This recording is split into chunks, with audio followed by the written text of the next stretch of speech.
Well, welcome back everybody, I'm Halo Reach Tutor with a fantastic new gameplay video. This time I'm playing Big Team Battle Team Slayer on the map Paradiso. You guys are going to really like this video. Throughout the gameplay I went 28-2 for a plus 26 KD spread. Now for me that's absolutely fantastic. That's the best KD spread I've ever earned on a Slayer game type. I have done that well on objective games like Oddball and Capture the Flag, but never that well on a Slayer game type. And along the way, as I share this video with you, I want to be giving you several tips and tricks to help you improve your own gameplay so that you too can have a game like this. Now I see that the enemy Banshee is flying over towards our base on my radar, so I lie low next to the wall here while it passes over. Once it's gone, I continue to move up towards the top of the mountain. Because I have the sniper rifle, the top of the mountain is really going to be ideal. I have excellent vision across the entire map, and with the 10x scope, you can be very deadly if you're up at the peak. Now, there are several paths that lead up to the top of the mountain. I'm going to take the path across this side, but I'm also keeping a close eye on the other side where blue players may also be trying to come up. Fortunately for me, none of the blue players really rushed the top of the mountain here, so I'm going to be able to perch up on this peak all by myself, really uncontested, which is very unusual. You probably won't be as lucky as I am. But if you can make it up to the top of the mountain with the sniper rifle, you'll see just how deadly you can be.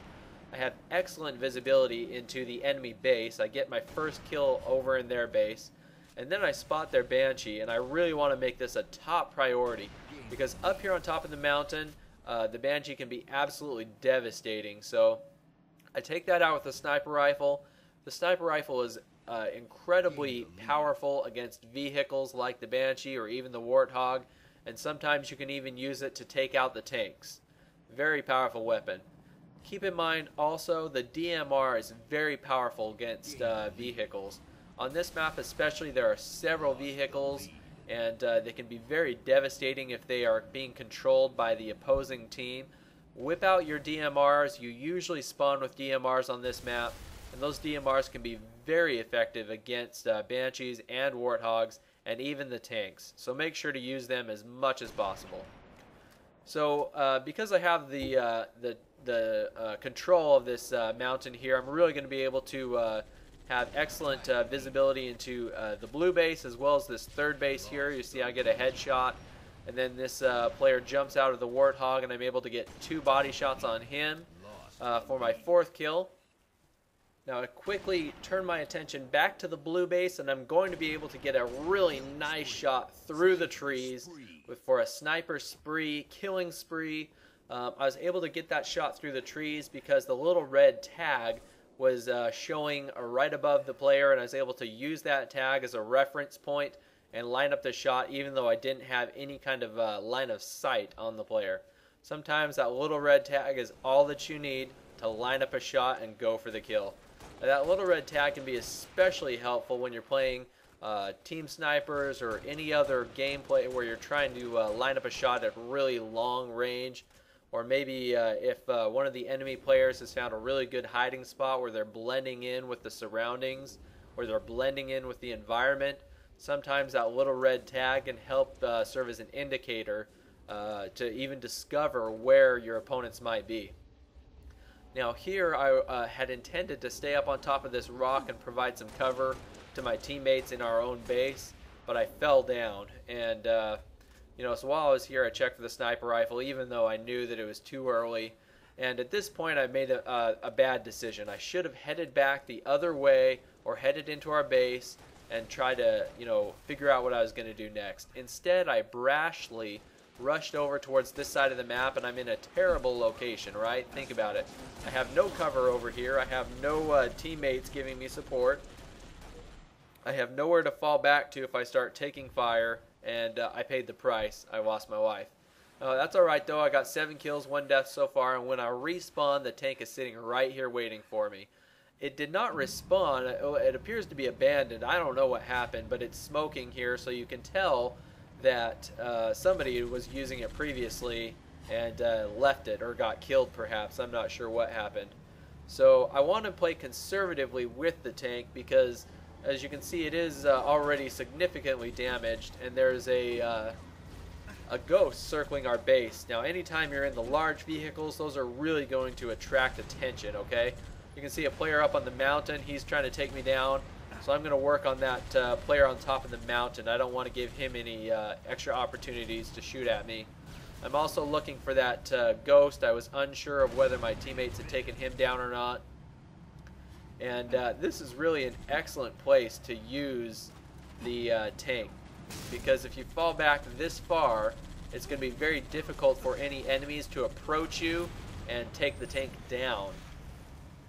Oftentimes, if you can pull the tank back into the water a little ways, whether you're at the blue base, the red base, or over towards the third base, you can really go on some significant killing sprees that way, because the tank has incredible range, incredible power, and it's very difficult to approach the tank and get close enough for to take it down if you can pull the tank clear back into the water. Usually by the time anybody can approach that tank, if you're back in the water, you can take them out first.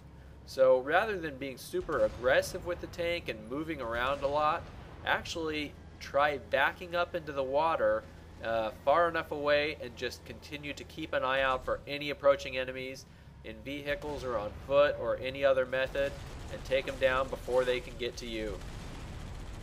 So here I'm going for actually what I consider to be the sweetest spot on the map, and it is in the water over here on the side of the third base, right as the river lets out into the ocean here, and I'm going to try to back up into this.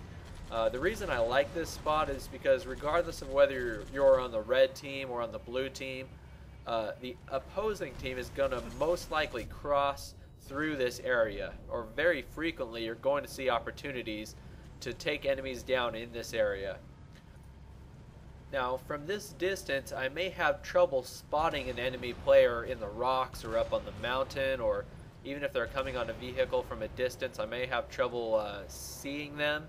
However, you'll know, of course, when the reticule turns red, take the shot. As I do there, I pick up a double kill for my killing frenzy. Unfortunately, I'm not going to be able to push this spree much further. Somebody up on top of the mountain finishes me off, I believe, with a sniper rifle.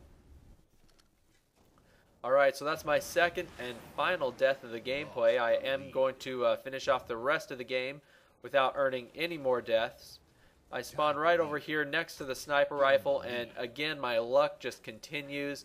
The sniper rifle is sitting right there, so I'm going to scoop it up and head right back up the mountain using the same path that I used before. Sometimes climbing up these rocks can be a real pain. It helps to have the sprint ability to give you a little extra boost. Now at this point, the blue team has basically taken over the top of the mountain, so I'm going to try to finish them off from a distance before pushing up there myself. You can see that sniper sees me, but I'm able to get the shot off first. I clear off the top of the mountain and I head up there quickly as I can.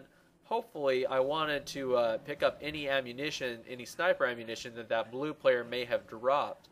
But once I get up here, I'm not able to find any other ammunition, and I'm going to be stuck with whatever I brought with me, which is fine.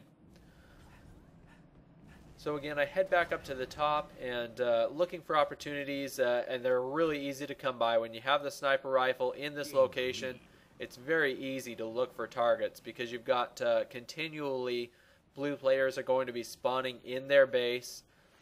You've got several battles going on in this central area over on this side, whether it's in the base or down on the ground.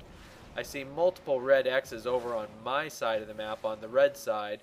So I'm going to come back here and see if I can't provide a little bit of fire, a little bit of assistance to my teammates on this side. Now there's nothing happening on the red side, so I'm going to swing back towards the blue side, and it's going to become obvious quickly why it's important to maintain top control on this map and really on any map, because when there's nothing happening on the red side, I swing back to the blue side and cause some damage.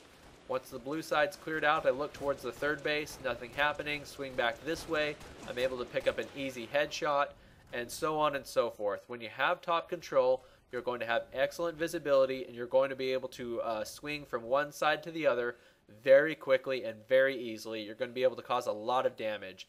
Top control is so important, especially on Paradiso.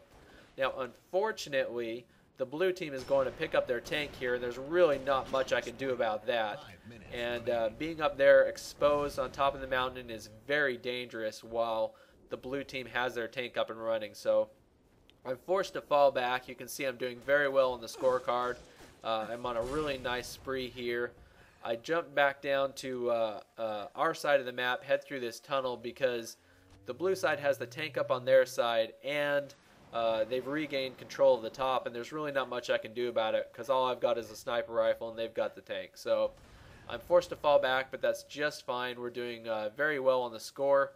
I was hoping to come back here on this side and get some shots from medium range with the sniper rifle, but I'm just drawing far too much attention, and I'm forced to fall back immediately. Now, I very well could have been killed, but fortunately, my friendly tank here is able to provide me the cover that I need and save my bacon before I'm killed. So basically, I'm going to allow our tank to roll on into that area in front of the third base, and I'm going to come up here on top of this mountain and try to use it as a perch for my sniper rifle. Now, I want to thank you all for watching the video today. If you have not checked out my channel, please do so. It's a really excellent channel. I have over 100 videos there that relate to campaign, firefight, and multiplayer. I give a lot of tips and tricks and a lot of really fun and entertaining gameplay as well. So make sure to check that out. While you're there, leave a comment. Let me know which videos you like the best and why. Before you go, please give the video a thumb up. Please leave a comment. I love to hear from you. I love to know what I can do to improve my videos for each of my viewers. This is Halo Reach Tutor signing out. Thank you for watching. I'll see you next time.